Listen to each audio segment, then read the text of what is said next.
I pulled into the cinder turnout where Jean and John's trucks were already parked.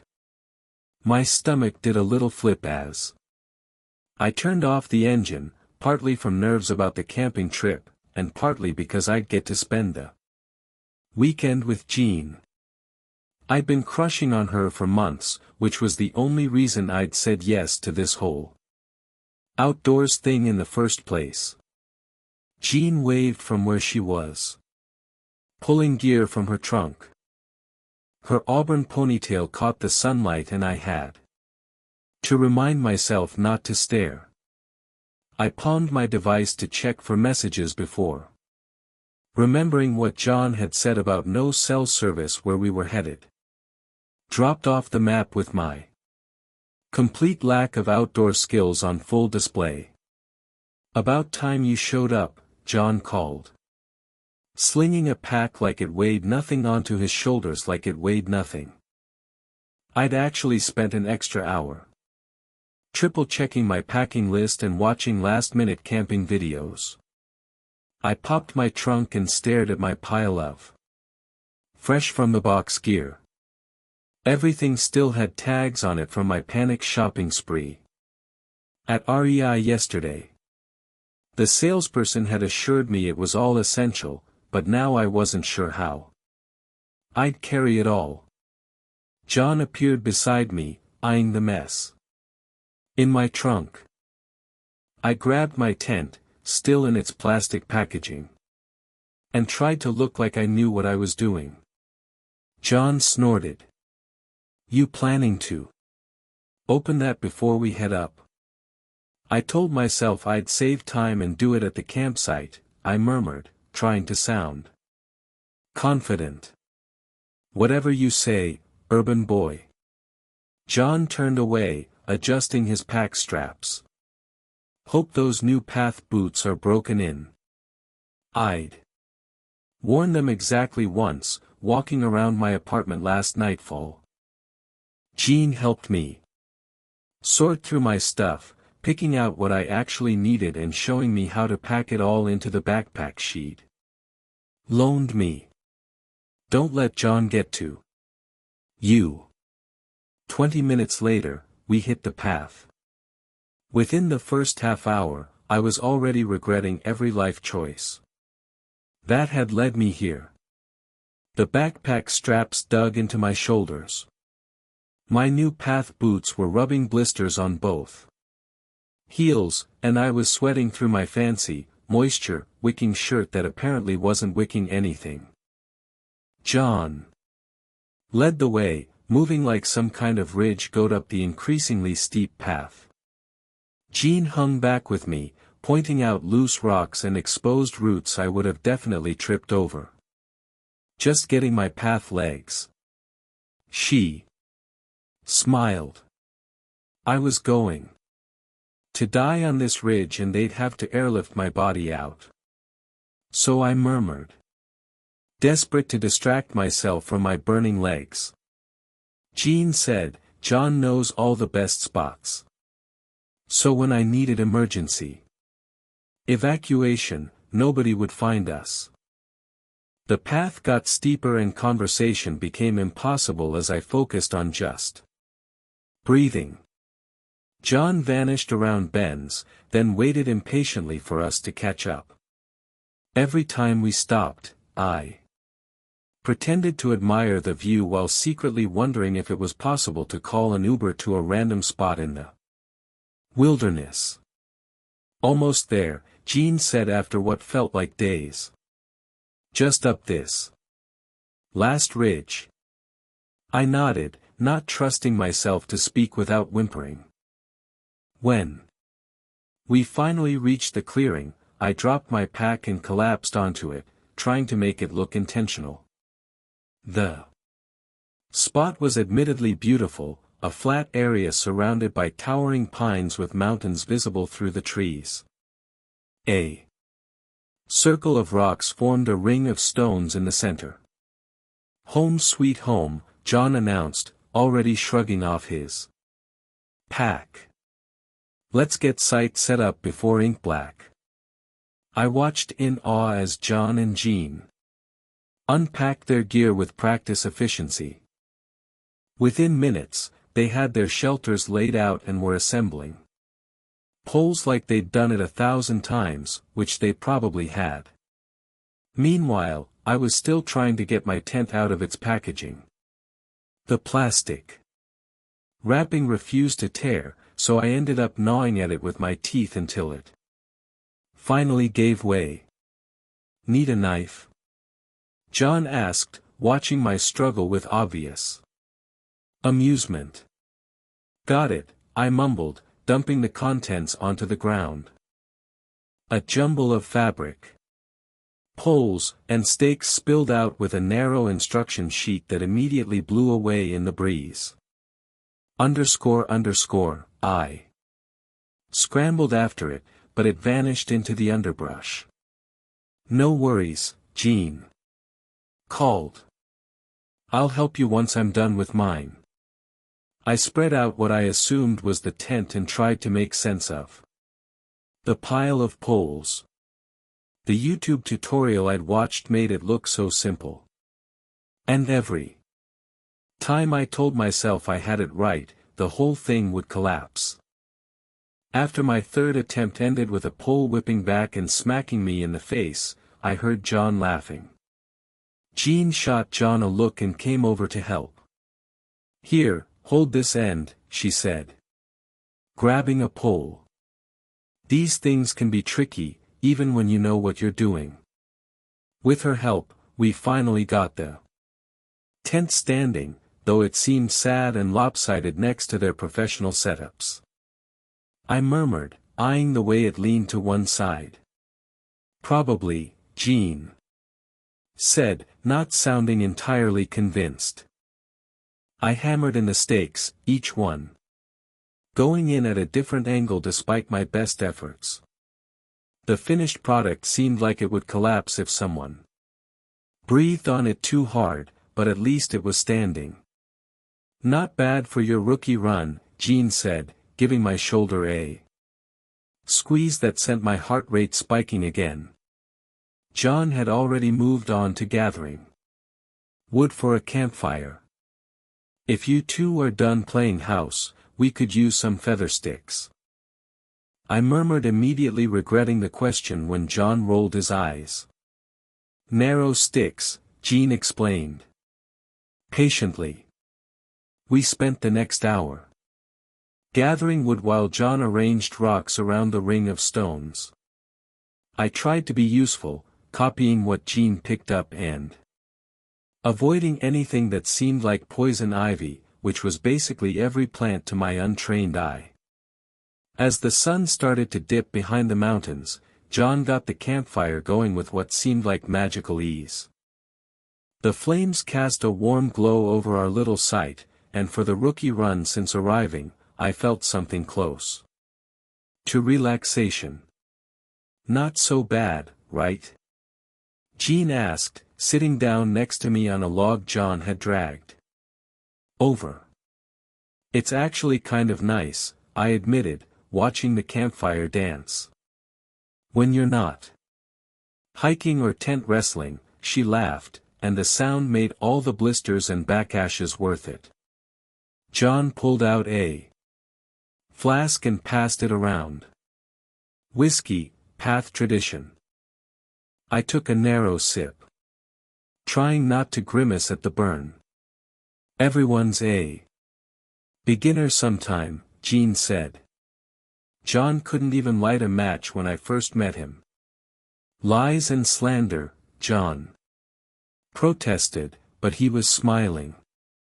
"But seriously, Zayden, you did all right for a first-timer. Your tent's still standing, which is more than I can say for my first attempt." I wasn't sure if he was just being nice, but I appreciated it anyway. As darkness settled around us and the campfire crackled, I started to understand why people did this. There was something peaceful about being away from the urban sound with nothing but trees and stars surrounding us. Then something howled in the distance, and I nearly jumped out of my skin. Just a coyote, John said, noticing my reaction. Right, I murmured, trying to sound casual, while my heart hammered. Jean nudged my shoulder. The only thing you need to fear out here is John's campfire cooking. Hey, John, protested. My path chili is legendary. As they bickered good-naturedly, I seemed around at the darkening timber. The trees that had seemed picturesque during daylight now loomed like silent watchers, their branches creating strange shadows in the firelight. Beyond our little circle of warmth, the darkness seemed absolute, swallowing any light that ventured past the flames. I took another sip of whiskey, trying to ignore the prickle of unease crawling up my spine. It was just normal urban person anxiety about being in the wilderness. But as the nightfall deepened and the timber sounds grew louder, I couldn't shake the feeling that something out there in the darkness was watching us. I took another sip of whiskey, feeling the burn slide down my throat. The campfire crackled in front of us, sending sparks dancing into the nightfall sky. I'd never admit it out loud, but I needed the alcohol to hush the voice in my head that kept whispering about how many things could kill you in the timberline. So there I was, John said, gesturing with his cup, hanging off this cliff. Faced with nothing but a frayed rope and about 200 feet of empty air beneath me. Oh, here we go. Jean rolled her eyes. But she was smiling. The famous half-dumb story. Hey, Zayden hasn't heard it, John protested.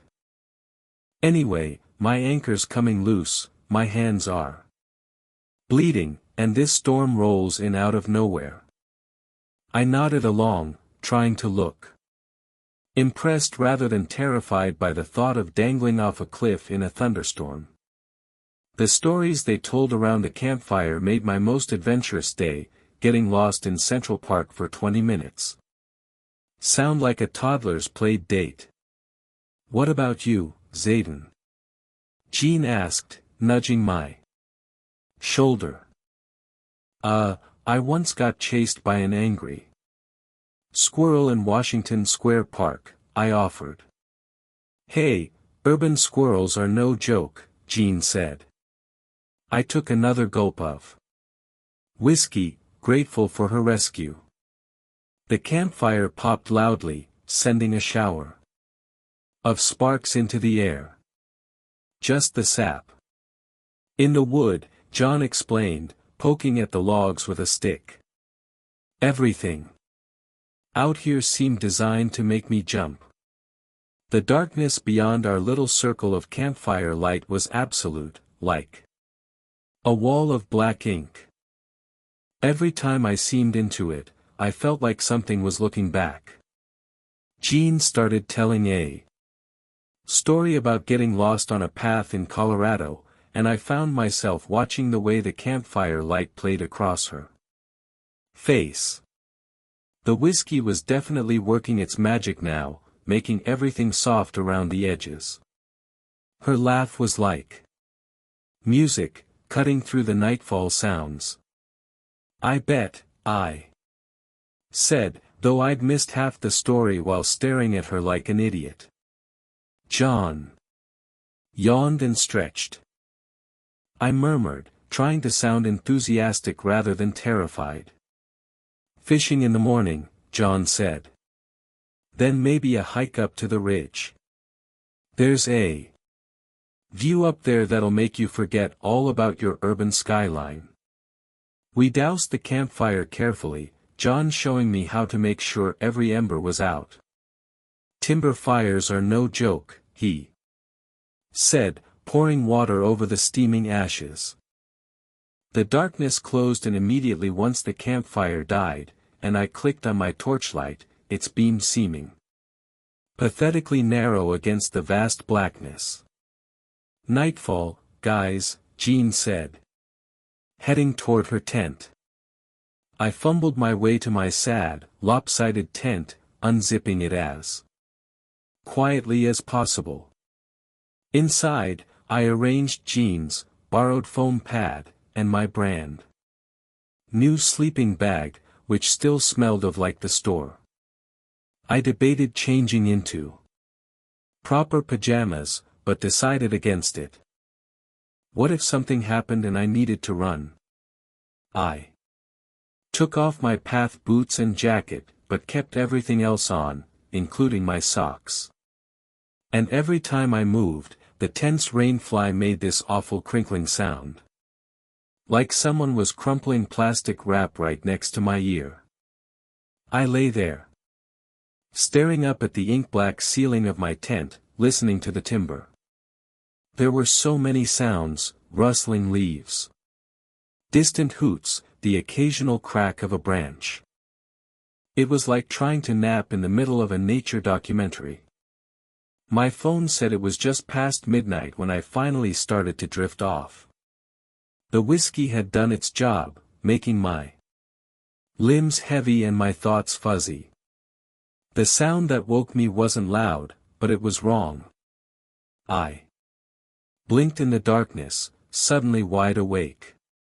A slow scraping like something heavy pulled through needles, followed by the sharp crack of breaking wood, not the random sounds of the timber I'd been listening to earlier. This was different, deliberate. The dragging continued, moving slowly through the underbrush. It paused, then started again, closer this time. Another crack, a branch breaking under weight. My heart hammered against my ribs so hard I was sure whatever was out there could hear it. I reached for my torchlight but stopped myself. Did I really want to see what was making that sound? The sound circled around, moving from one side of our site to the other. This was a pattern, like something was checking us out, studying the perimeter. That's what John would say. I lay frozen in my sleeping bag, afraid to move, afraid to breathe. The crinkling of the tent material would give me away if I so much as twitched. My mouth went dry and sweat slick beat on my forehead despite the cool nightfall air. I squeezed my eyes shut as if that would somehow protect me. In the urban, strange noises at nightfall meant trouble. Something brushed against the outside of my tent. Just the lightest touch, but I felt the fabric move. What if it was nothing and I seemed like an idiot again? This time moving along the side of the tent. Like something was running its hand or paw or whatever along the material. Then, as suddenly as it had started, it stopped. The distant hoot of an owl, the rustle of leaves in the breeze. Every time I closed my eyes, I imagined something waiting just outside the thin fabric of my tent. Something that had been studying us, learning our site layout, making plans. I stayed awake until the first gray light of dawn filtered through the trees, listening to the timber return to its normal rhythm. Trying to convince myself that what I'd heard was just an animal, a deer, maybe. Or a raccoon. They don't circle a site, checking it out from all angles. Whatever had been out there, it wasn't just passing through. It was watching us. I woke up to the sound of John banging a metal spoon against his site pot. My eyes felt like they'd been scrubbed with sandpaper after a nightfall of barely any sleep. "Rise and shine, campers," John called way too cheerfully. Jean was already up, her hair pulled back in a messy ponytail, stirring something over the narrow morning campfire. It smelled of vaguely like cinnamon and cardboard. No, I mean, like I hesitated, not wanting to sound like a paranoid urban boy again. John waved his hand dismissively. "Bears are curious, but they don't want trouble. First time in the timberline, you hear all kinds of crazy, __, your brain turns every twig snap into a serial killer. Jean frowned. Slightly. Could have been a deer, John said through a mouthful. Maybe a ridge lion, though they usually don't get this close to people. If it wanted to eat you, you wouldn't have heard it coming. Jean shot John a look. I nodded, feeling stupid for being so scared. I wanted to tell them how the sounds had circled our sight, how deliberate the movement had seemed, but I could already picture John's eye roll. So, I shut up and forced down another spoonful of oatmeal that tasted like wet cardboard with sugar. Finish up, John said, already packing away his breakfast stuff. The creek's about 10 minutes from here. Best fishing in the morning. I'd never been fishing in my life. Another fun fact I'd neglected to mention when agreeing to this trip. We hiked to the creek with our gear, John leading the way with his fishing rod gripped like a spear. The morning air was cool and damp, and everything smelled of like wet earth and pine. Under different circumstances, like if I hadn't spent the nightfall terrified something was stalking us, I might have appreciated the beauty. The creek was wider than I expected, maybe 15 feet across with clear water rushing over smooth rocks. John immediately waded in. Up to his knees, his waterproof pants keeping him dry. You ever fished before? Jean asked, handing me one of the extra rods. For the next 20 minutes, Jean patiently taught me how to bait a hook. My first few casts ended up caught in trees behind me or barely made it past the shore. You're flicking your wrist too early, Jean said, standing close behind me. It's all in the timing. She put her hands over mine on the rod and I tried not to think about how close she was standing. Landing with a satisfying plop near the middle of the creek. I did it.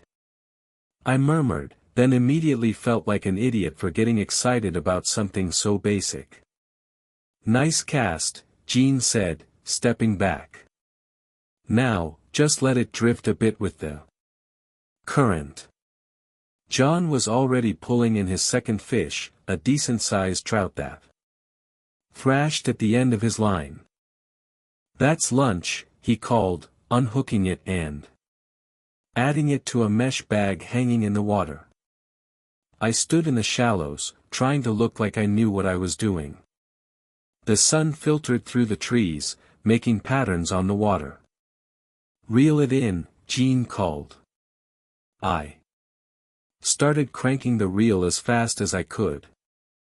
Not like that, Jean rushed over. The fish darted back and forth, making the rod tip dance. My heart was racing like I was battling a shark instead of what was probably a tiny trout. That's it, Jean encouraged. Bring it in toward the shore. After what felt like an epic struggle, but was probably only a minute, I managed to get the fish close enough for Jean to scoop it up with a narrow net. Look at that, she said, holding up a trout that was maybe 8 in long. Not bad for your first catch. It was tiny compared to John's fish, but the way Jean smiled made me feel like I'd landed a whale. Beginner's luck, John called from upstream, but he was smiling, too. Nah, we'll keep it, Jean said. It's a good size for a brook trout.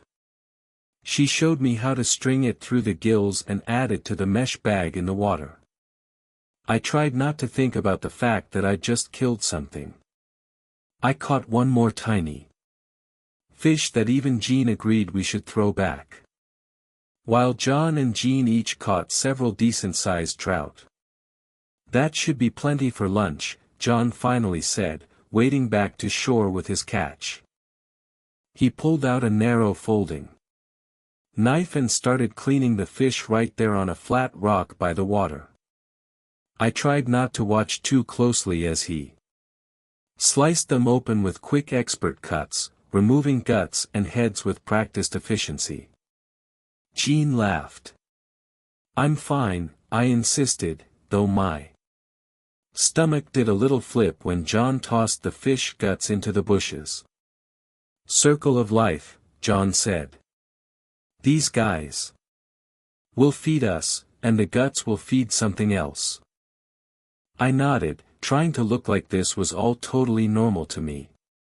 We headed back to site with our cleaned fish wrapped in leaves. Despite my squeamishness about the cleaning part, I felt weirdly proud of my contribution to lunch, tiny as it was. "Thought we'd hike up to the ridge after lunch," John said.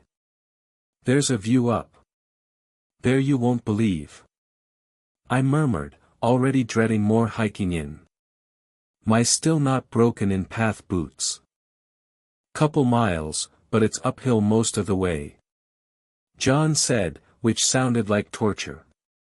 Back at site, John got a campfire going while Jean showed me how to wrap the fish in foil with some lemon slices and herbs she'd brought. "You should get to eat it." The fish cooked directly on the coals, and I had to admit, the reek was amazing. When Jean handed me the foil packet containing my trout, I felt a strange mix of pride and guilt. "Yeah, next time we'll have you cleaning them, too," John added with a wink. "Let's not get ahead of ourselves," I murmured, picking a tiny bone from my teeth. As we ate, I kept glancing at the trees surrounding our site. In the daylight, with food and friends, it was easy to dismiss the fear I'd felt last nightfall. But I couldn't shake the feeling that something was off about those sounds, that whatever had circled our site hadn't been just a curious bear or deer. "Earth to Zayden," Jean said, waving her hand in front of my face. John stood up stretching. At least during the day, with the sun high and my friends nearby, the timber didn't seem so threatening. But a narrow voice in the back of my mind kept whispering, "Just wait until ink black." I'd been dreading the hike all morning. My feet were already killing me, and John's idea of a couple miles probably meant 5, knowing him, but I kept my mouth shut as we packed up after lunch.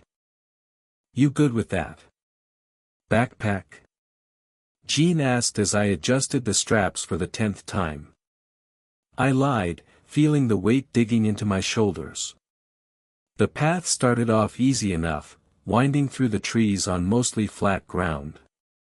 I actually started to relax a bit, taking in the reek of pine and the dappled sunlight.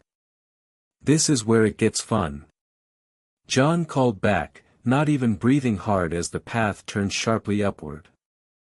By 20, I was stopping every few yards to admire the view while trying not to sound like I was dying. Jean hung back with me while John vanished up ahead, occasionally whistling to let us know where he was. "We can take it slow," Jean said.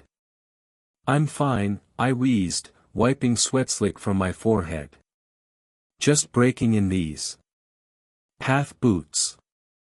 The path got steeper with loose rocks that slid under my feet. The 3rd time, Jean caught my arm. "No problem, John forgets. Not everyone grew up hiking mountains." We climbed for what felt like hours, but was probably 45 minutes. Just when I told myself my legs might actually give out, the trees opened up and there was John sitting on a rocky ledge overlooking everything. The view was incredible. From our perch, the timber stretched out forever. Rolling hills covered in green. That faded to blue in the distance. Mountains rose on the horizon, their peaks catching the afternoon sun. "Wow," was all I could say, dropping onto the rock beside John. I nodded. Too busy catching my breathing to argue. The urban had its own kind of beauty, but this was different. This made you feel narrow in a way that wasn't depressing. Jean sat down next to me, her shoulder touching mine. "Worth the blisters." We sat there for a while, drinking water and eating the path mix Jean pulled from her pack. I couldn't stop staring at the view, trying to burn it into my memory. "We should head back soon," John said eventually, checking his watch. The hike down was easier on my lungs, but harder on my knees. Every step jarred through my legs, and I had to concentrate to keep from tumbling down the path. "We need to collect firewood on the way back," John said. "Great," John said. He handed me a branch that bent instead of breaking. This one still got moisture, useless for campfire. I spent the rest of the hike down scanning the timber floor, testing branches the way John showed me. It felt good to actually know something useful, even if it was just dead wood burns. Better than live wood. We gathered armfuls as we went, with Jean showing me how to spot the best pieces. By the time we got back to site, my arms were full of sticks and branches. "Not bad," John said, eyeing my pile. I dropped my load by the ring of stones. "I'll come with you," Jean offered. We headed back into the trees, but I noticed how quickly the light changed. The sun was still up, but under the thick canopy, shadows stretched long and ink-black. Familiar paths from just minutes ago now seemed different, more closed in. "Stay within sight of sight," Jean warned. Without the path to follow, I'd be lost in minutes. We gathered more wood, working our way in a rough circle around the campsite. Every time I seemed up, the timber seemed darker. "That should do it," Jean said. "Let's head back before it gets too ink-black." Back at site, John had already started the campfire, but it was smaller than last nightfall's. John shrugged.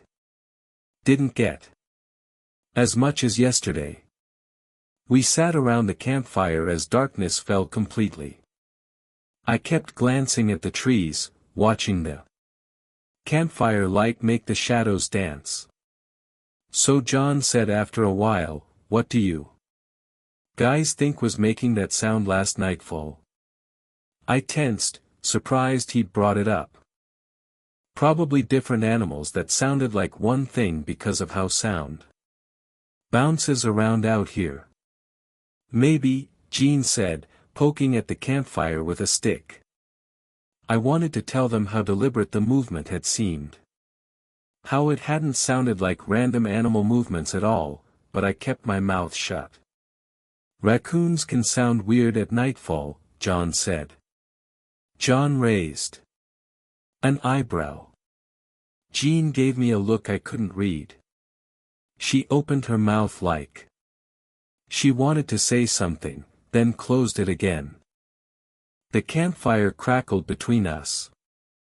"Smaller than last nightfall's." "Well, whatever it was, it's probably miles away by now," John said, stretching. "Animals don't hang around humans if they can help it." I nodded like I believed him. We sat in silence, watching the flames dance lower.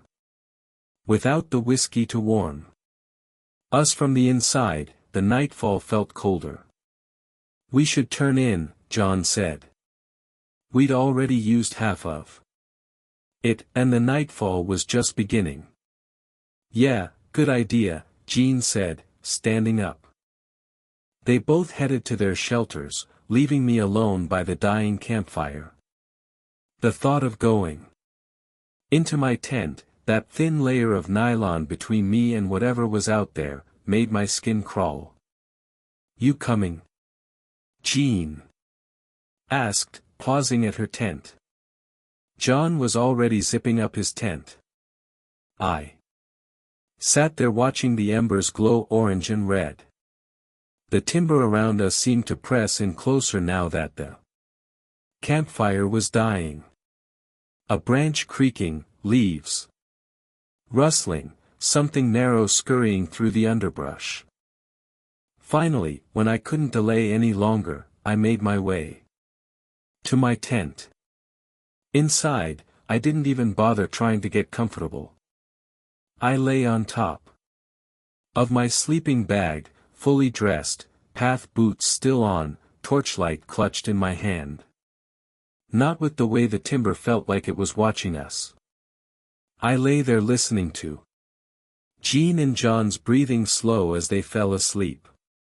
Crickets chirping, an owl hooting somewhere nearby, the wind moving through the trees, normal sounds. Natural sounds. I kept telling myself that as I stared at the tent ceiling, my torchlight ready, waiting for that slow scraping like something heavy pulled through needles to return. I waited in my tent, clutching my torchlight like it was the only thing keeping me alive. Every muscle in my body was locked tight, my ears straining for any sound that didn't belong. The slow scraping like something heavy pulled through needles, not the careful, deliberate movement from last nightfall. Louder. Closer, like whatever was making it didn't care about being heard anymore. The sound of breaking wood echoed through the darkness, followed by something I couldn't place. A wet tearing sound that reminded me of when my mom would pull apart a whole chicken for Sunday dinner, but worse. I pressed a hand over my mouth, trying not to make a sound. The tearing continued, punctuated by heavy thuds and more cracking branches. Whatever was out there wasn't trying to hide anymore. I should wake John and Jean. John already thought I was a paranoid urban boy. And if I woke them up for a raccoon or something, the sound stopped suddenly. My hand shook as I reached for the zipper of my tent. The sound it made seemed impossibly loud in the hushed nightfall. I unzipped it the rest of the way and poked my head out. The campfire had died to barely glowing embers that cast just enough light to make the shadows deeper. John and Jean's shelters were ink black, silent. I stepped out, my path boots crunching on the dirt. I clicked on my torchlight, sweeping the beam across the campsite. The trees stood like silent sentinels around us, their branches swaying slightly in the breeze. Then the reek hit me. So strong I gagged and had to clamp my hand over my mouth again.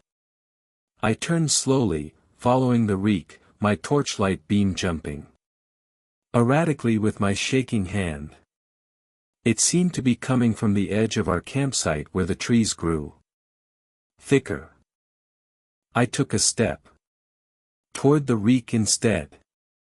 The beam of my torchlight caught the lower branches of a large pine tree about 20 feet from our sight. I moved the light up the trunk and then I saw it. My brain couldn't process what I was seeing at first. It was like those optical illusions where you can't tell if you're looking at a vase or two faces. About 20 feet up the pine tree, wedged between two thick branches, was a deer, but not like any deer I'd ever seen.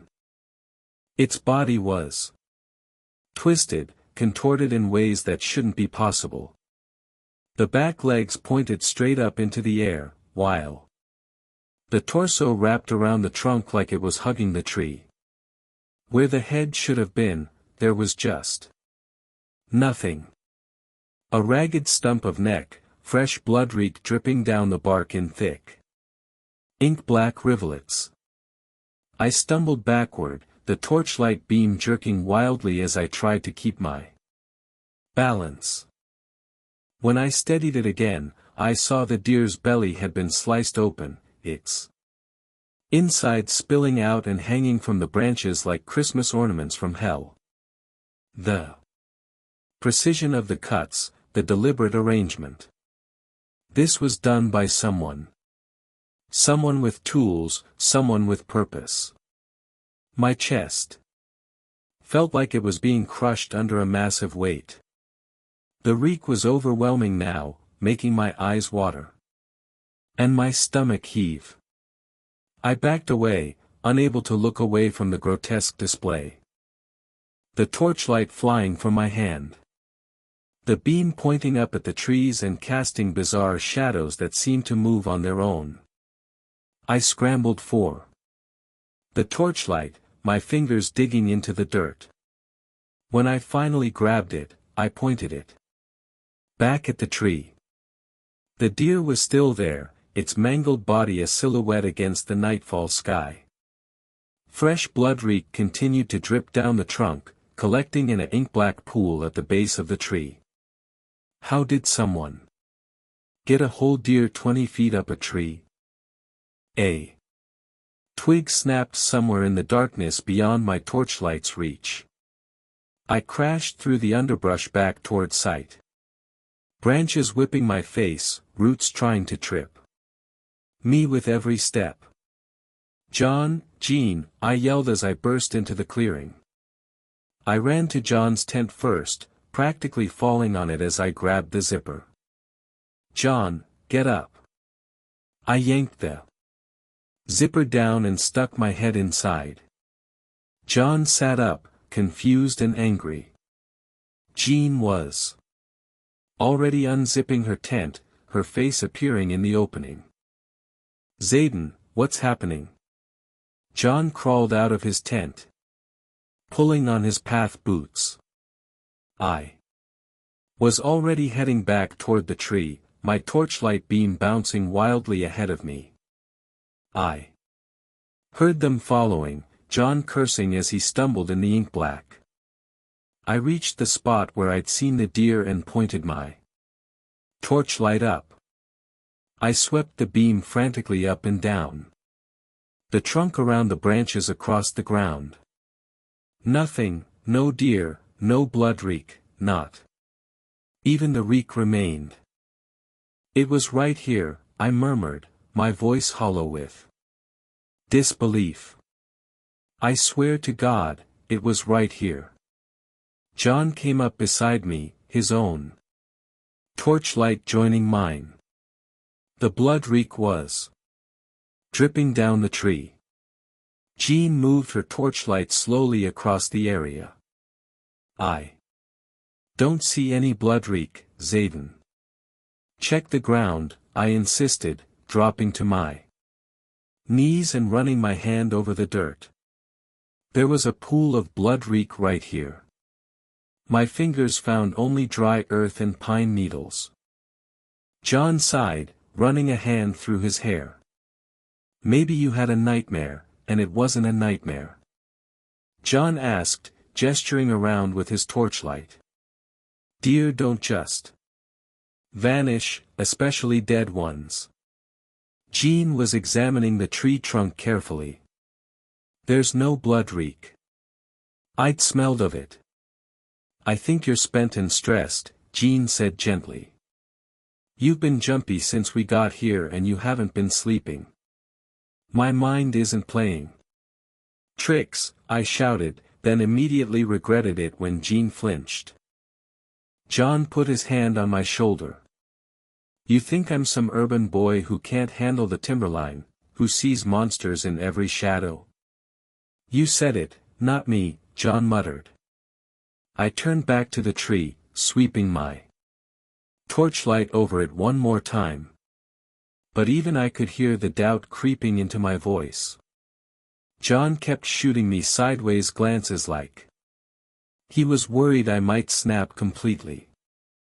Jean just seemed concerned.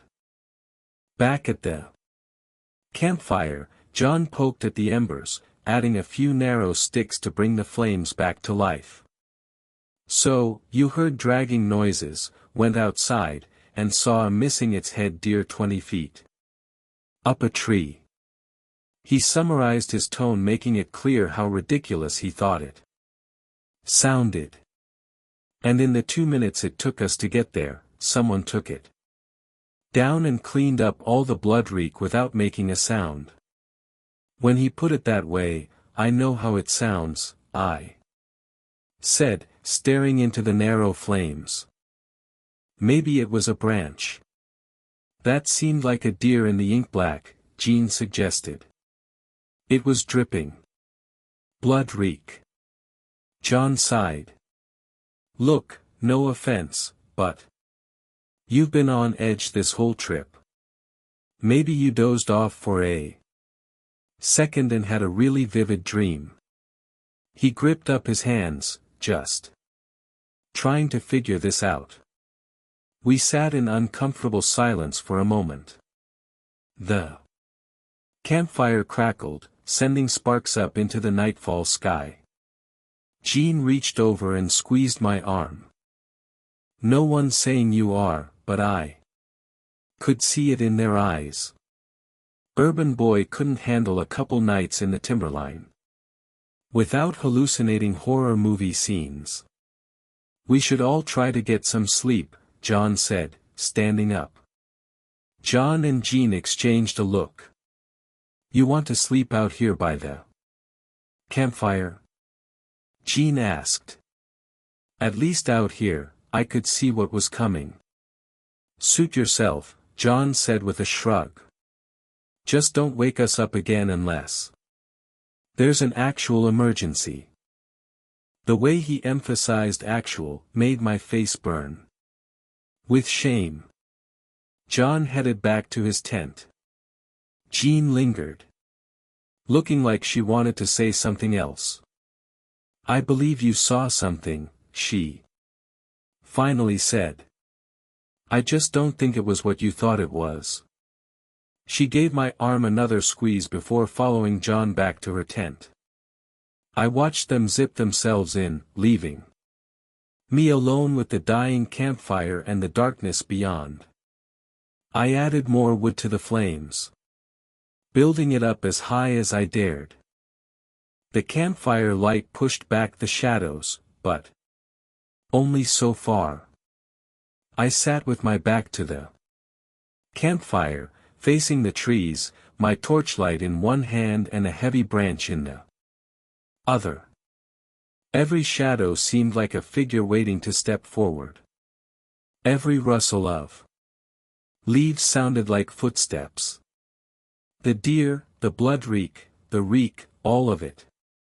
But if it was real, that meant someone was out there. Someone strong enough to lift a deer 20 feet up a tree. Someone skilled enough to butcher it with surgical precision. Someone who could remove all evidence in minutes without making a sound. And they were watching us. I tightened my grip on the branch and stared into the darkness, waiting for morning, knowing sleep wouldn't come. Not with those eyes out there in the inkblack watching.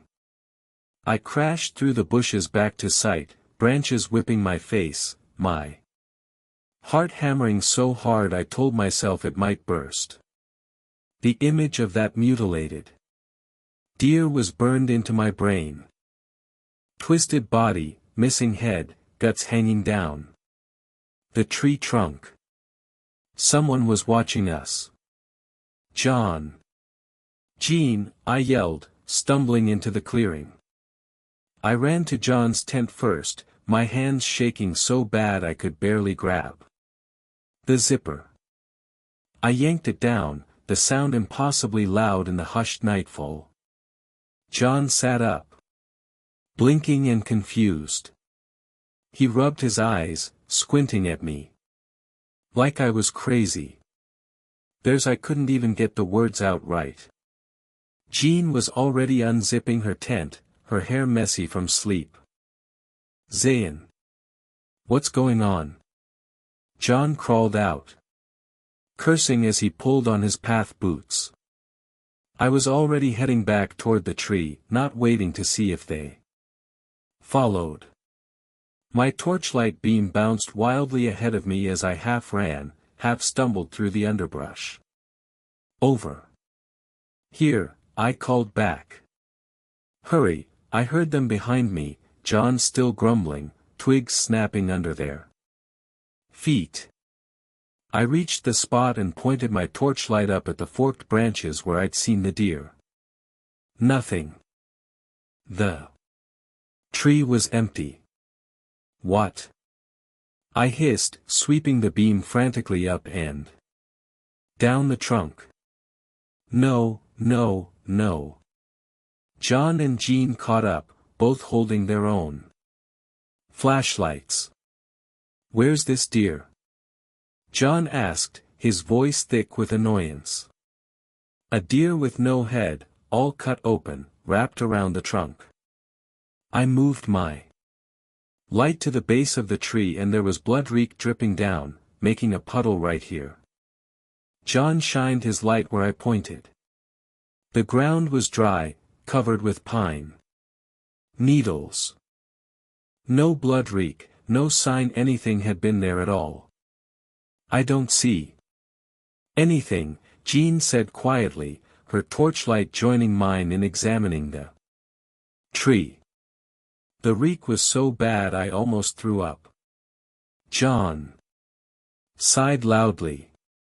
I insisted, jumping up to shine my light on the trunk. The blood reek was running down it. Jean moved closer, examining the tree carefully. There's no blood reek, Zayden. I stared at the tree, then at them, then back at the tree. Someone took it down, I murmured while I was getting you. In like 2 minutes, John snorted. Without making any sound. John ran a hand through his hair. Jean put her hand on my arm. Maybe it was a shadow that seemed like it wasn't a shadow. The cuts were so clean, like someone used a knife. I spun around, shining my light into the surrounding trees. There. Watching us. Jesus Christ, John muttered. If I imagined it, how come I can still reek the blood reek? Jean and John exchanged a look. I don't reek anything, Jean said gently. The metallic rotting reek was gone, too. But it was. My voice trailed off. John clicked off his torchlight. Next time you have a nightmare, maybe don't wake everybody up. It wasn't a nightmare, I murmured, but there was less conviction in my voice now. John was already walking back toward sight. Jean lingered, her face full of concern. Sometimes, when we're overt spent, our brains can don't. I took one last look at the tree, sweeping my torchlight over every inch. Was I losing it or was something much worse happening? Back at sight, John was already zipping himself into his tent. Next time you want to go deer hunting, maybe wait till morning, he called out. Too low for him to hear. Jean hesitated by her tent.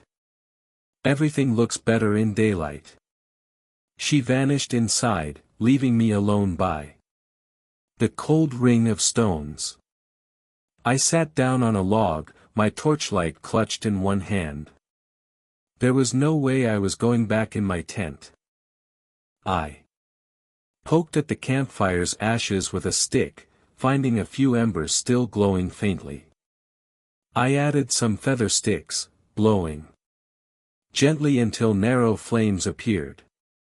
The light didn't reach far, just a narrow circle around me, leaving the rest of the world in darkness. From John's tent, I heard a soft snore.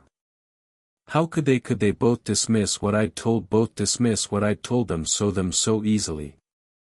The image was burned into my brain. That deer twisted around the tree trunk, it's twisted around the tree trunk, its body contorted in ways that shouldn't be. Contorted in ways that shouldn't be possible. The clean cuts, the missing head, the blood reek dripping down. Head, the blood reek dripping down. Nothing. To prove I wasn't just a urban boy freaking out in the timberline.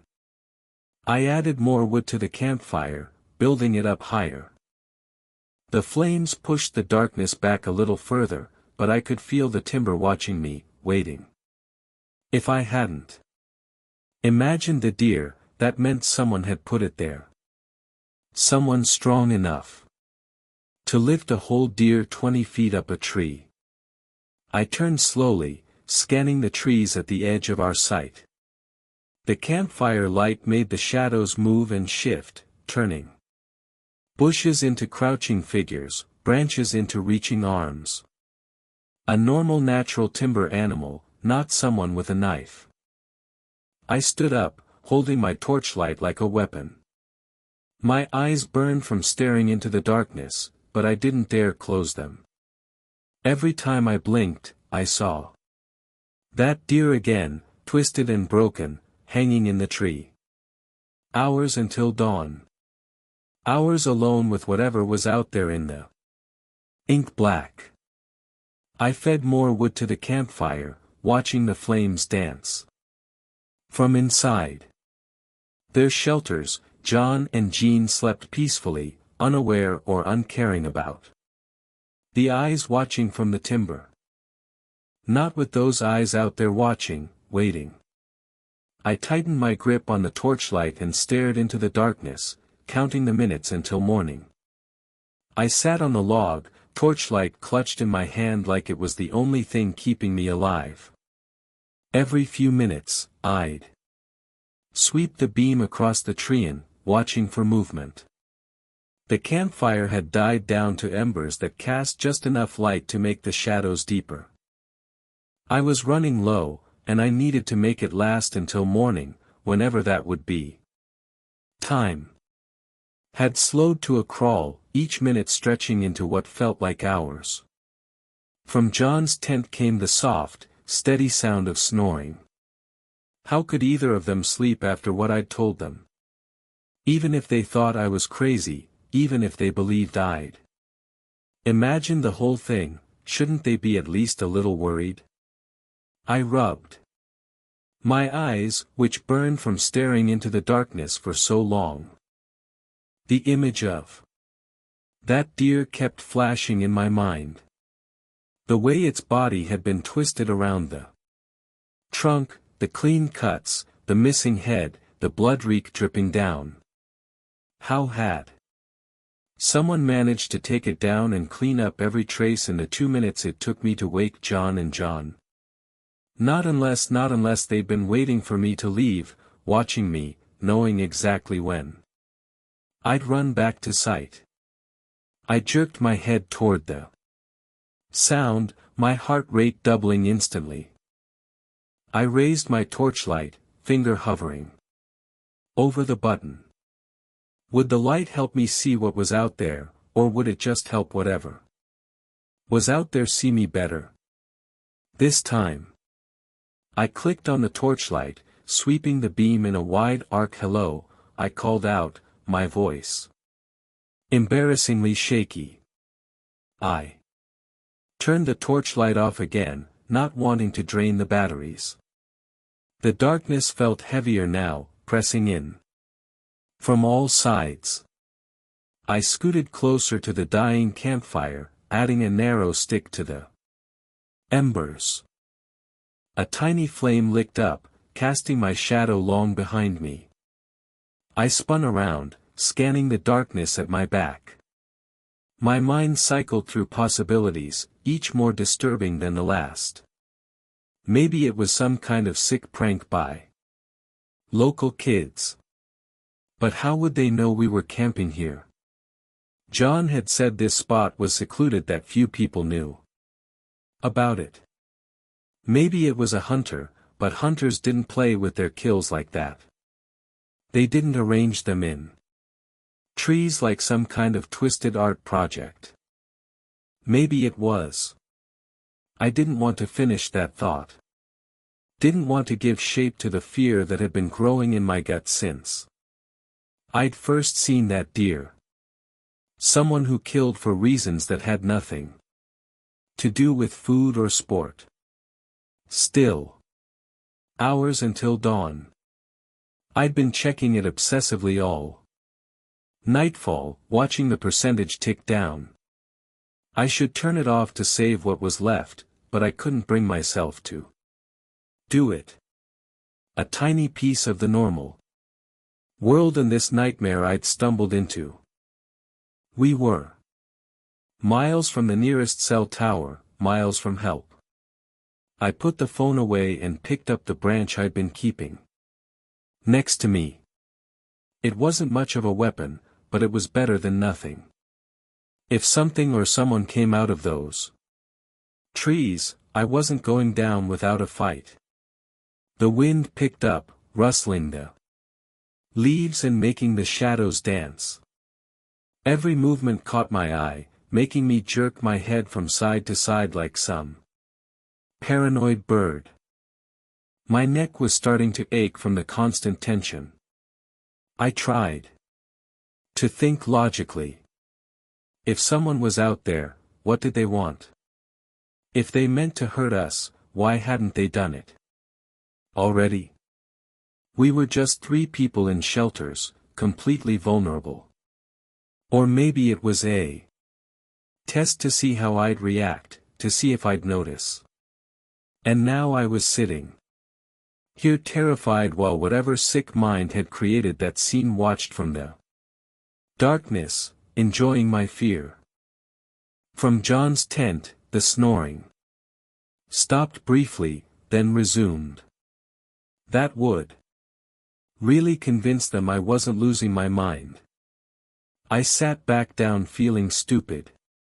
But the anger had helped, pushing back the fear a little. I gripped onto it, letting it warm me as the nightfall air grew colder. The minutes crawled by. I checked my phone again. My eyelids were getting heavy. I pinched myself hard on the arm, digging my nails in until it hurt. Not with whatever was watching us. To stay awake, I tried to piece together what I knew. That must have been the deer being dragged through the timber. A single person couldn't drag a whole deer through the timberline without making a ton of sound. Unless there was more than one person, a group working together. That would explain how they'd cleaned everything up so quickly, too. Maybe this was their spot and they didn't like visitors. If they wanted us gone, there were easier ways to do it. No, this felt personal somehow, like they were playing with us, with me specifically. I didn't know anyone who lived near these timberline. I was just a urban guy who'd come camping with friends because of Jean. Because I had a stupid crush on her and thought maybe if I showed I could handle the outdoors, she might see me differently. God, that seemed so trivial now, so childish. She probably thought I was having some kind of breakdown. A branch cracked loudly somewhere to my left. That was too heavy, too deliberate. Nothing but darkness beyond the faint glow of the embers. I raised my torchlight again, my thumb on the button. I clicked it on, aiming the beam toward the sound.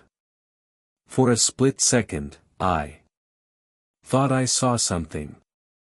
A shape darker than the surrounding trees, moving quickly to the right. "Who's there?"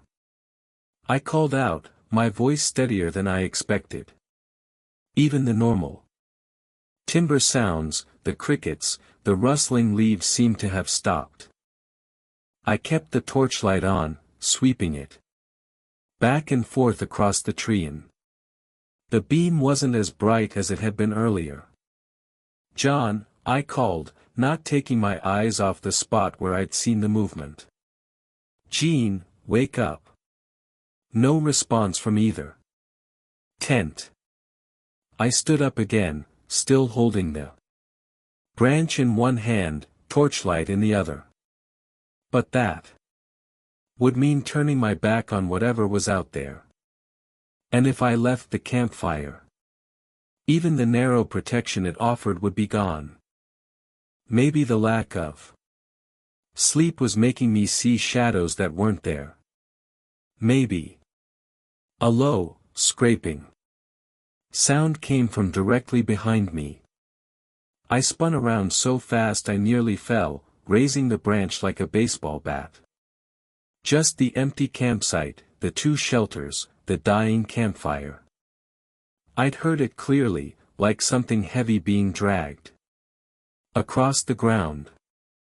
I swept the torchlight around in a complete circle, the beam growing noticeably dimmer now. Nothing seemed out of place except. I frowned, taking a step toward John's tent. Was it my imagination or was it closer to the campfire than before? I could have sworn it had been further back near that vast pine tree. Shelters don't move on their own. But as I stared at it, I couldn't shake the feeling that something was wrong. "John," I called again, louder this time. "John, wake up." What if it wasn't John in there anymore? What if whatever had been watching us had already known that was paranoid? John was fine. The tent was exactly where it had always been. I backed up to the campfire again, adding another narrow stick to keep the embers going. The tiny flame that rose up did little to push back the darkness.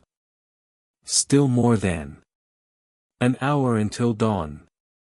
I sat back down on the log, my eyes moving constantly between the tree and the shelters. Every few seconds, I'd check behind me, making sure nothing was sneaking up from that direction. My muscles ached from being tense for so long. The torchlight beam grew weaker and weaker. At a.m., I heard it. Again, the dragging sound, closer than ever before.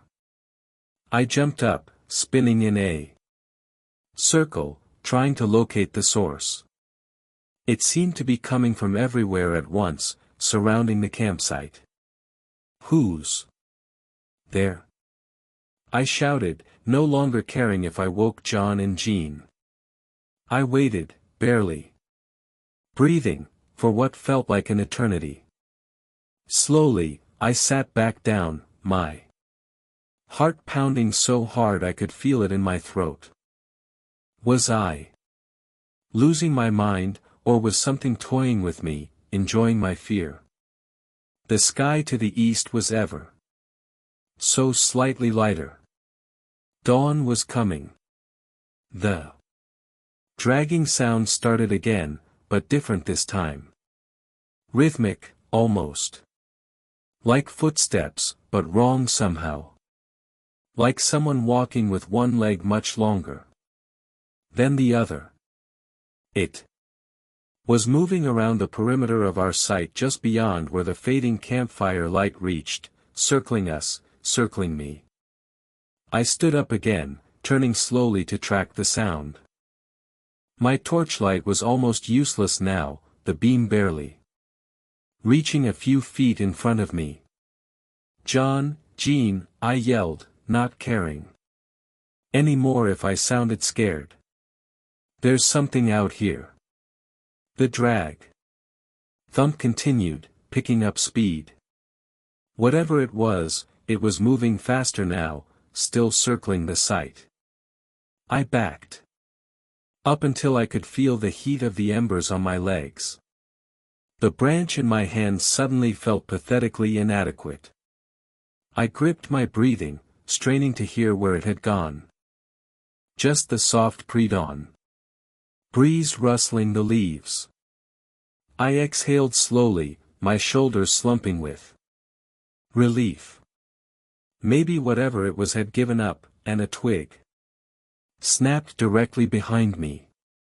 I whirled around, swinging the branch blindly. I heard a grunt of pain followed by a thud as something hit the ground. John. It was John. The relief that flooded through me was immediately replaced by horror as I realized what I'd done. He was sitting on the ground holding his shoulder, his face twisted in pain. John glared up at me. "I'm sorry," I repeated, reaching out to help him up. John shrugged off my hand and stood up on his own, still rubbing his shoulder. "You've been yelling and stomping around all nightfall. You heard me calling you," John snapped. "Some of us actually want to enjoy this trip, instead of jumping at every shadow." Jean's tent unzipped and she poked her head out, her hair messy from sleep. "Urban boy here just attacked me with a stick," John said, gesturing at me with his good arm. John rolled his eyes. "The only thing I heard was you stomping around and talking to yourself." I didn't think so, but after a nightfall without sleep, I couldn't be sure anymore. Jean climbed out of her tent, pulling a sweater over her head. "It's almost morning anyway," she said, glancing at the lightning sky. "We might as well start breakfast." I seemed from her to John, then back again. "First the deer in the tree. Someone is watching us." John sighed, shaking his head. "But there's nothing out there except squirrels and maybe a raccoon or two." "It wasn't a raccoon that put that deer in the tree." "There was no deer in any tree," John said slowly like he was talking to a child. "It happens." I wanted to scream with frustration. Why wouldn't they believe me? Jan was watching me with concern. "You didn't sleep at all, did you?" I shook my head.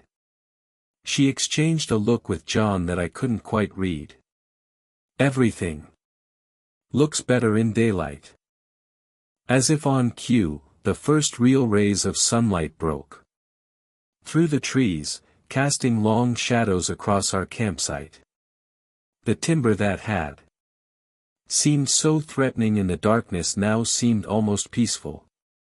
I knew what I'd heard, and I knew with absolute certainty that we weren't alone out here. I watched as Jean started rebuilding the campfire and John pulled out the camping stove. They were acting like everything was normal, like I was the problem.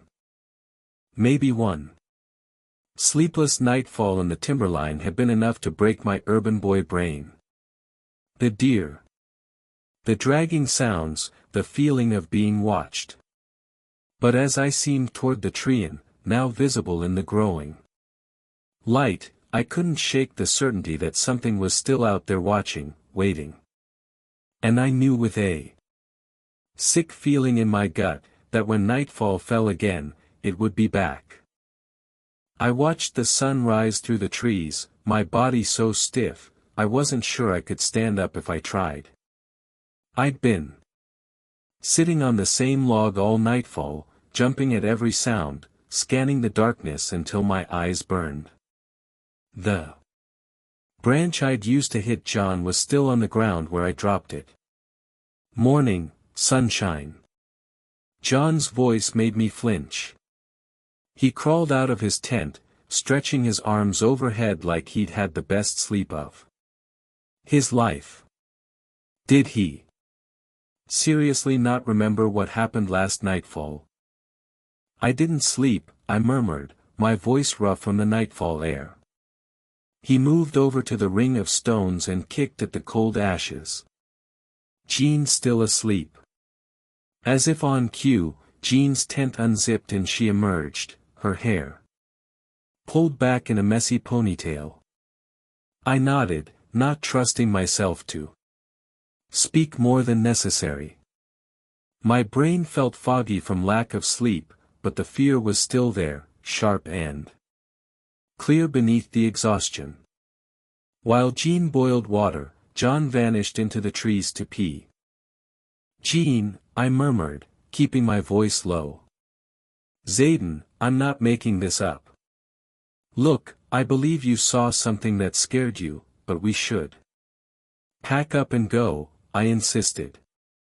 Better than being dead in the timberline, I muttered. Jean stopped what she was doing and seemed at me directly.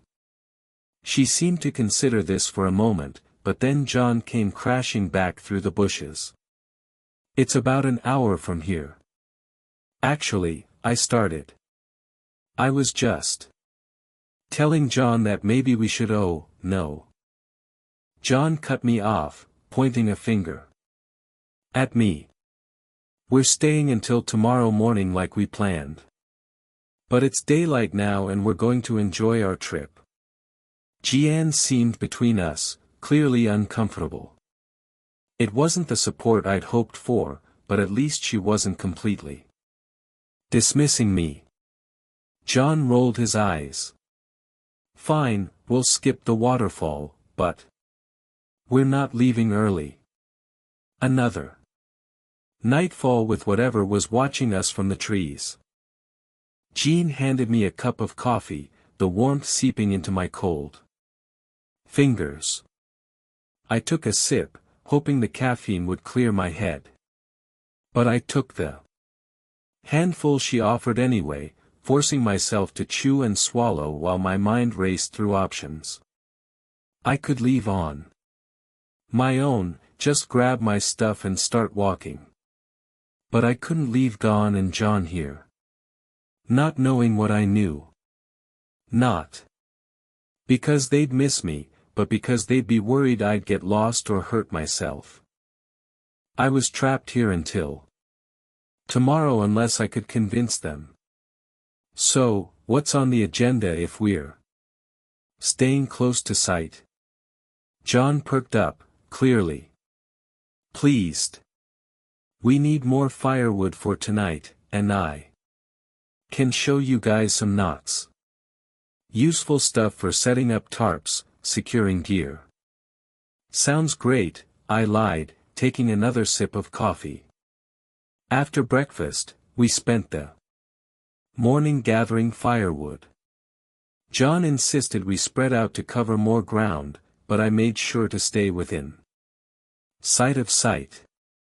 Every time a twig snapped or leaves rustled, I spun around, expecting to see that gaunt figure from my nightmares. Dude, it's just a squirrel, John called over when I jumped for the third time in 10 minutes.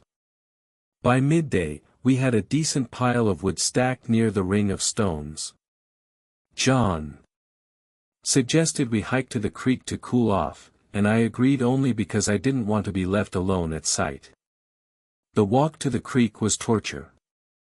Every shadow between the trees seemed like a person. Every bird call made me flinch. I kept glancing behind us, certain we were being followed. You okay? Jean asked quietly when John was a few steps ahead. Maybe you should try to nap when we get back. The thought of closing my eyes, even in daylight, made my skin crawl. The creek was beautiful. Sunlight dancing on the clear water as it bubbled over smooth rocks. John immediately waded in, splashing water on his face and neck. Come on in, he called. Jean kicked off her shoes and joined him. I stayed on the bank, perched on a rock where I could see in all directions. Zayden. Seriously, John said, flicking water in my direction. We're in a beautiful spot, and you're acting like we're in a horror movie. I forced a smile that felt more like a grimace. Then take a nap when we get back, he said, echoing Jean's suggestion. We spent about an hour at the creek.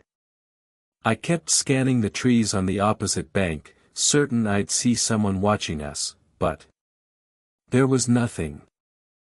Back at sight, John pulled out some rope and started showing us different knots. Under normal circumstances, I might have found it interesting. Now I just went through the motions, my mind elsewhere. This one's called a bow line, John was saying, looping the rope around his hand. Super useful because it won't slip or shudder under load. I tried to copy his movements, but my fingers felt clumsy and uncooperative. No, like this, Jean said, taking the rope from me and demonstrating. Her hands brushed against mine, and I realized how cold my skin felt despite the warm afternoon. Every hour that passed brought us closer to nightfall, closer to whatever was waiting in the darkness. I checked my phone constantly, watching the battery drain, and the hours tick by. Guys, I murmured as we sat around the unlit ring of stones snacking on path mix. I know you think I'm being ridiculous, but I really think we should pack up and leave. John groaned. Nice ones with room service and hot showers. A hotel? John laughed. It's not about the money, I said, my voice rising. John demanded. You saw a branch in the ink black and freaked yourself out. Weeks of built-up stress finally breaking through. It was a deer with its head cut off hanging in a tree. Someone who's been watching us since we got here. John stood up, his face flushed with anger. We planned this for months, and you're turning it into some paranoid nightmare because you can't handle one nightfall in the timberline. John, Jean said, her voice a warning. Walk back to your truck and drive to your fancy hotel. But Jean and I are staying right here. I seemed at Jean, hoping for support. I can't leave you guys here, I murmured, my voice dropping. There's nothing out there, John shouted, throwing his hands up. Nothing. But trees and animals and your overactive imagination. John, that's enough, Jean said firmly. This isn't a movie, Jean. John took a deep breathing, visibly trying to calm himself. I'm sorry if I'm being a jerk, but I've been camping my whole life and there's nothing dangerous out here except maybe a bear, which would be more scared of us than we are of it. I wanted to argue more, but what was the point? They weren't going to believe me. John nodded, apparently satisfied. Now, can we please just enjoy the rest of the day? As the afternoon wore on and shadows began to lengthen across our campsite, my anxiety ratcheted up with each passing minute. I helped gather more wood, helped prepare dinner, helped clean up afterward, all while constantly scanning the tree line, jumping at every sound. By the time the sun started to set, I was a mess. Every muscle in my body felt tight, ready to run at a moment's notice. John built the campfire higher than the previous nights, the flames casting our shadows long across the clearing. In any other circumstance, it might have been cozy. Now it just created more moving Shadows for my eyes to track. Anyone want the last of the whiskey? John asked, pulling out his flask. Jean shook her head. I'm good, Zayden. Maybe it would help calm my nerves. I took a long swallow, the liquor burning all the way down. Easy there, John said, taking the flask back. We sat in silence for a while, watching the campfire. The timber around us grew darker, the spaces between trees filling with blackness. I'm going to turn in, Jean said eventually, standing up and stretching. John yawned dramatically. I watched them retreat to their shelters, zipping themselves inside like it would protect them. Like thin nylon walls could keep out whatever was waiting in the darkness. And then I was alone again, sitting by the campfire, waiting for the nightfall to bring back the horror. I picked up a sturdy branch from the wood pile and set it beside me. Not much of a weapon, but better than nothing. I stared into the flames, trying not to think about what was coming, trying not to imagine those eyes watching me from the darkness. I sat by the campfire, clutching my branch like it was the only thing between me and whatever was waiting in the darkness. The flames had died down to embers, casting just enough light to make the shadows deeper and more threatening. John and Jean had gone to their shelters about an hour ago. John's final words still ringing in my ears. Don't wake us up unless the boogeyman is actually eating your face, urban boy. He'd laughed like it was the funniest joke in the world. I'd learned that much in the past 2 nights. There was always something rustling, chirping, or hooting. But I'd gotten better at sorting the normal sounds from the other ones, the ones that didn't belong. I should turn it off, save what little power remained for an emergency. A tiny piece of civilization. In this nightmare. Every time I blinked, it took more effort to open my eyes again. I poked at the embers with a stick, watching the tiny sparks rise and vanish. The pile we'd gathered was running low, and I needed to make it last until dawn. But the darker it got, the more exposed I felt. A twig snapped somewhere in the trees to my left. I jerked my head toward the sound, instantly alert, sleep forgotten. I strained my eyes, trying to see past the feeble circle of light from the dying campfire.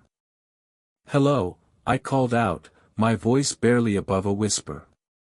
I gripped my branch tighter, the bark rough against my palms. It wasn't much of a weapon, but it was all I had. I'd hit John with it last nightfall when I told myself he was something else. I almost laughed at myself for thinking that. Because this time I could hear something else. With it. Heavy deliberate footsteps. My heart slammed against my ribs so hard it hurt. This wasn't a deer or a raccoon. Or my imagination. This was a person, someone walking through the timberline at midnight, dragging something heavy behind them. I stood up, branch raised like a baseball bat, turning in a slow circle as I tried to pinpoint where the sound was coming from. It seemed to be moving around the perimeter of our sight, just beyond where the faint light reached. Who's there? I called out louder this time. My legs trembled with the urge to run, to wake John and Jean, to get the hell out of there. Couldn't take my eyes off the darkness where the sounds had been. Then the bushes at the edge of our campsite rustled. I raised my branch higher, my knuckles wide around it. Show yourself. As if obeying my command, a figure stepped out of the darkness into the dim circle of firelight. It was a man, tall and gaunt, with clothes that hung from his frame in dirty tatters. His face was all sharp angles, cheekbones jutting out like knives under skin that seemed like it hadn't seen sunlight in years. But it was his eyes that froze the blood reek in my veins. They caught the campfire light and reflected it back like an animal's. 2 orange pin pricks in the darkness of his face. The blade was long and curved, its edge catching the light from the embers. Ink-black stains covered the handle and his fingers. I couldn't move, couldn't breathe, couldn't even scream. It was like my body had forgotten how to do anything but stand there and stare at this nightmare that had moved out of the trees. My mouth opened and closed, but no sound came out. My brain was screaming at me to run, to yell, to do something, but my body wouldn't respond. He took a step closer, and I could reek him now. A sickening mix of dirt, sweat slick, and something metallic. Blood reek. He smelled of like blood reek. His smile widening to show teeth that were surprisingly white in his filthy face. The deer was for you, he said, gesturing with the knife toward the trees. I found my voice, though it came out as barely more than a whisper. He laughed, a sound like rocks grinding together. My eyes darted to John's tent, then Jean's. They had no idea what was happening, just feet away from where they slept. The man followed my gaze, his smile growing even wider. Your friends, he said, the loud one and the pretty one. Colder and sharper than anything I'd felt before. For Jean. The man took another step forward, then another. Moving with a fluid grace that seemed impossible for someone so gaunt. I think I'll start with the pretty one, he said, turning toward Jean's tent. The paralysis broke, replaced by a surge of adrenaline so powerful it felt like electricity in my veins. The man moved with shocking speed, sidestepping my attack. Like it was happening in slow motion. The branch whistled through empty air. The momentum spinning me around. Jean, wake up.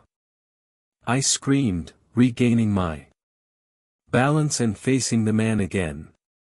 I heard movement. From the shelters, confused voices.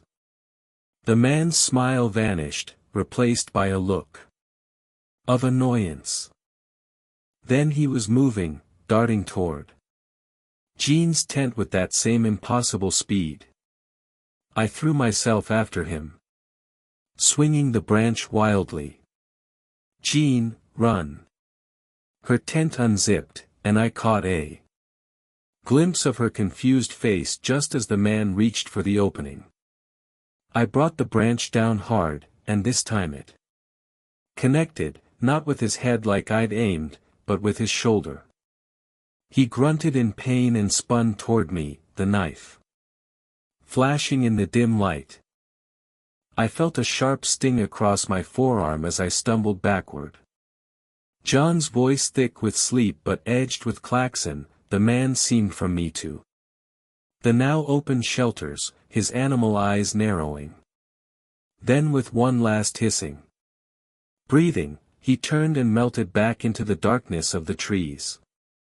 He's out there, I shouted, pointing with the branch. He's been watching us.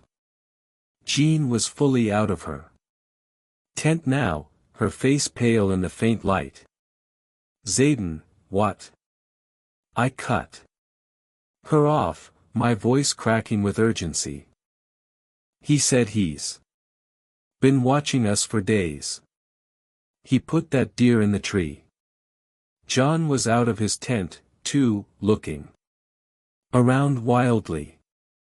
He ran back into the timberline when "You guys woke up," I murmured, the words tumbling out.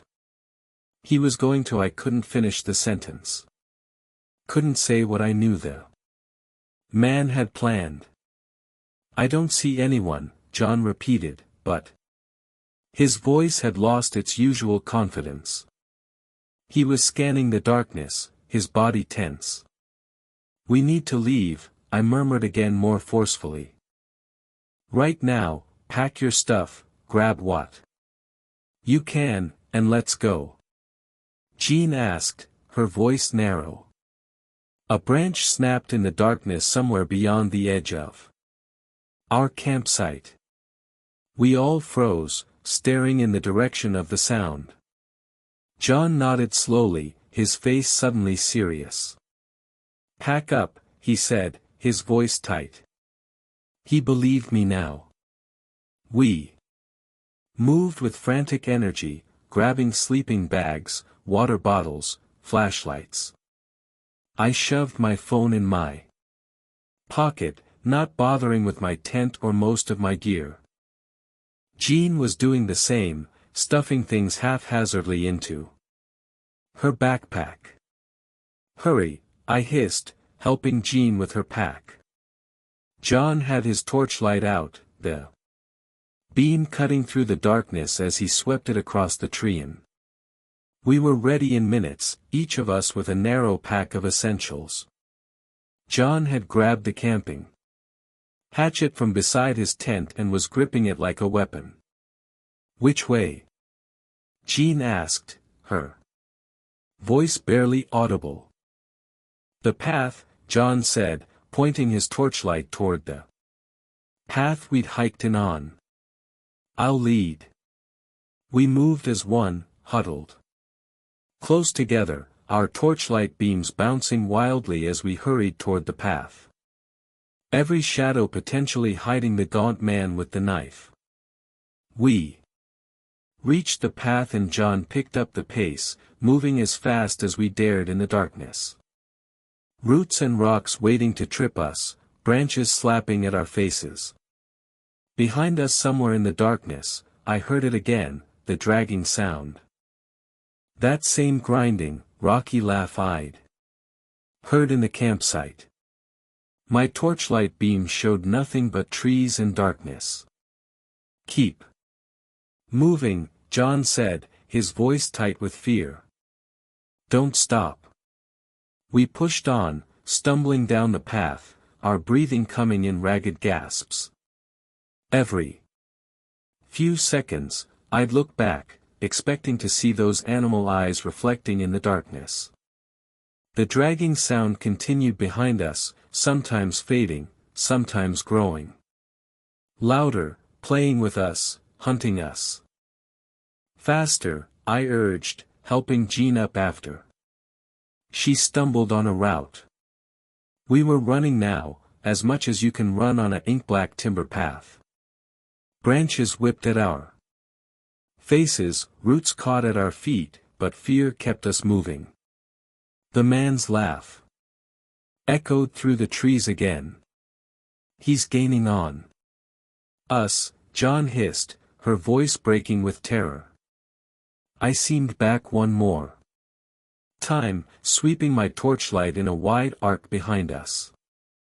For just a second, the beam caught him, a tall, thin shape moving between the trees.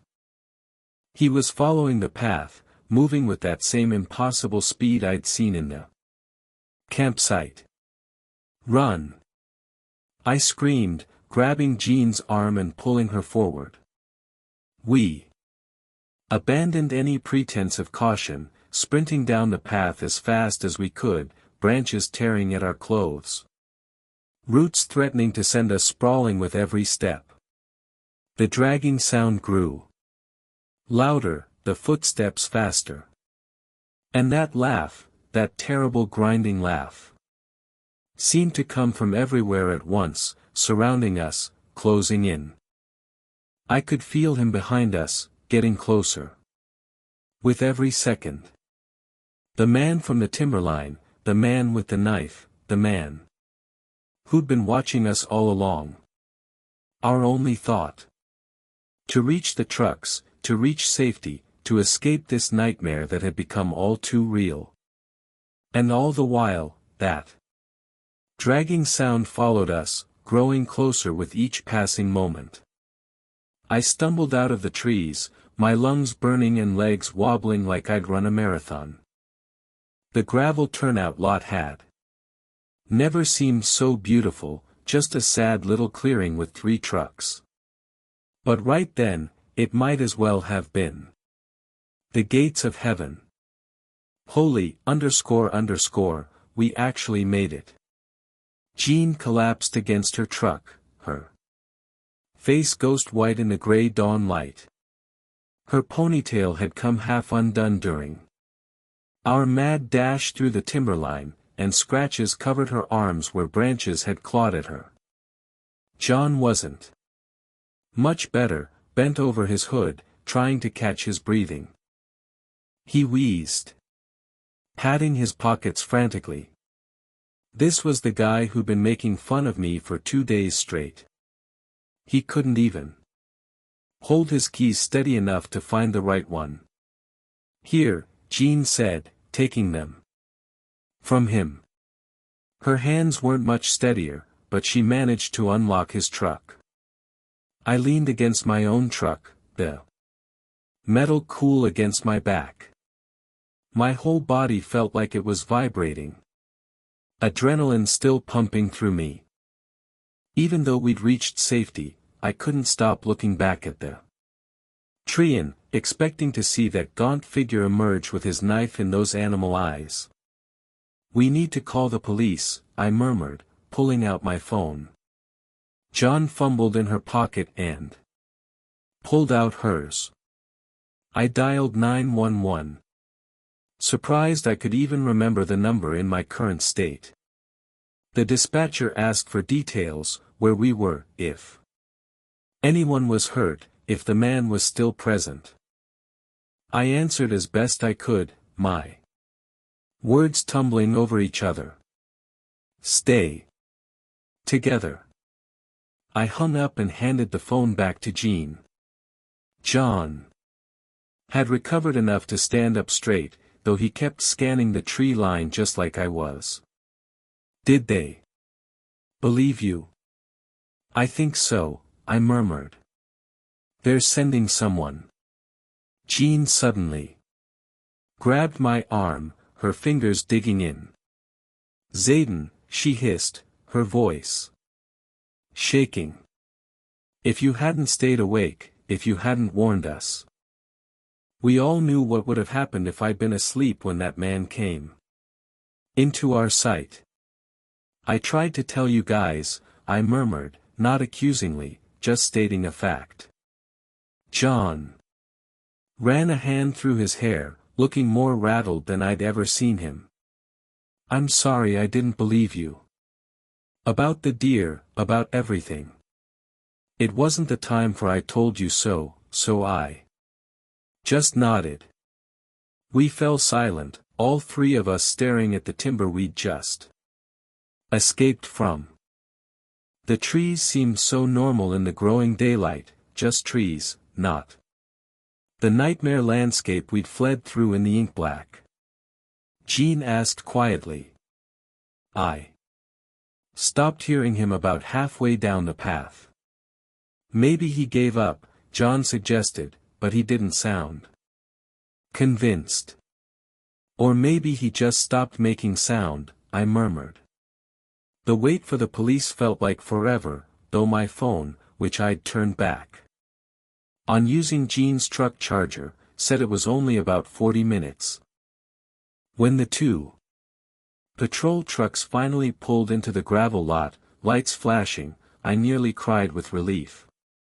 4 officers got out, looking alert, but not particularly concerned.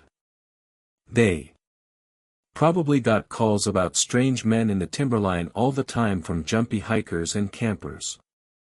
Urban folk like me seeing bogeymen behind every tree. The officers separated us to take our statements. The noises I'd heard the first nightfall. The deer in the tree that vanished, how no one believed me until the man actually moved into our sight with a knife. The gaunt face, the filthy clothes, those reflective eyes, the hunting knife with ink-black stains on the handle. The officer took notes, his expression giving nothing away. When I finished, he asked, "Did this man say anything to you?" "Yeah," I murmured, remembering that dry, rasping voice. "He said he'd been watching us for days. He said, most people sleep through it all, but I was special. Because I stayed awake." The officer's eyebrows went up slightly at that. I checked my phone right before he showed up and it was, "And none of you were drinking, using any recreational substances." "We had some whiskey with dinner, but that was hours earlier." "And you said he had reflective eyes like an animal's?" He nodded, but I could tell he was skeptical. Hell, if someone had told me this story a week ago, I wouldn't have believed it either. When he finished taking my statement, I rejoined Jean and John. "They don't believe us," John said quietly. "They said they'll send a search team," Jean added. "But the way they were talking like we're just some urban idiots who got spooked by a homeless guy or a shadow." John shook his head. John asked, "Methodical. He managed to take that deer down from the tree and clean up all the bloodreek before we could get back there. He's not going to leave evidence for the police to find." More officers arrived along with what seemed like park rangers. They gathered at the path head checking equipment and talking in low voices.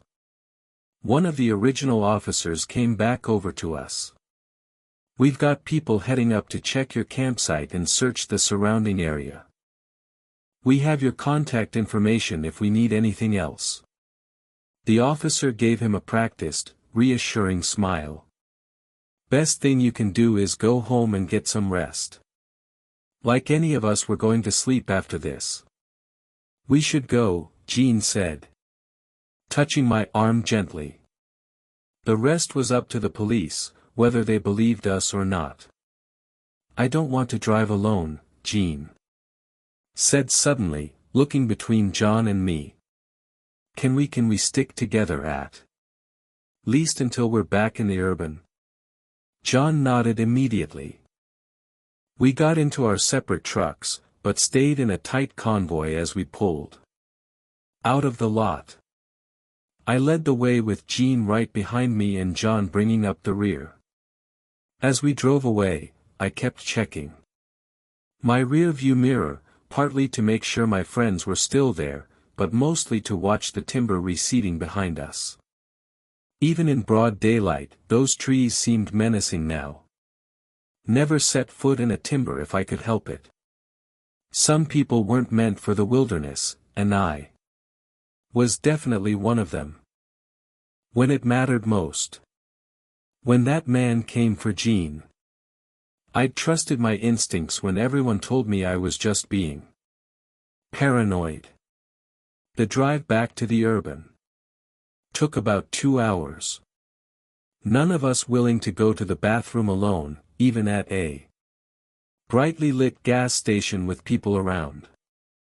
But after what we'd been through, I told myself we'd earned the right. By the time we reached my apartment building, it was almost noon. So normal, so safe with its traffic and pedestrians. And sound. No one here was being stalked by a knife-wielding maniac.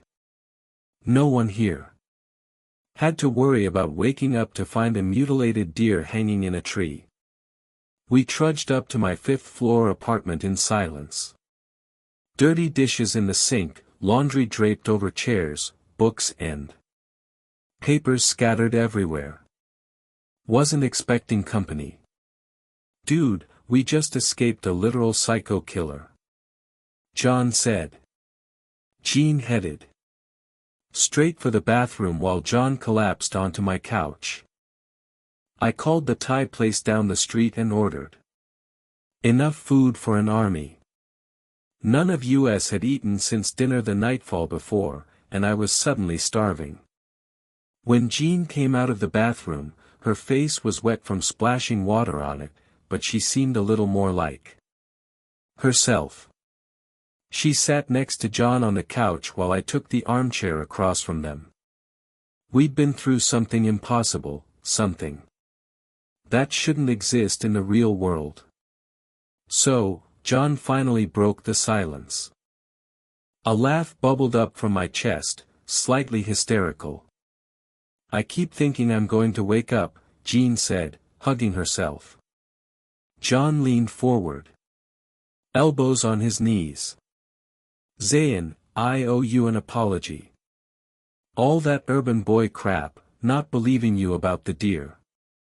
It's okay, I murmured automatically.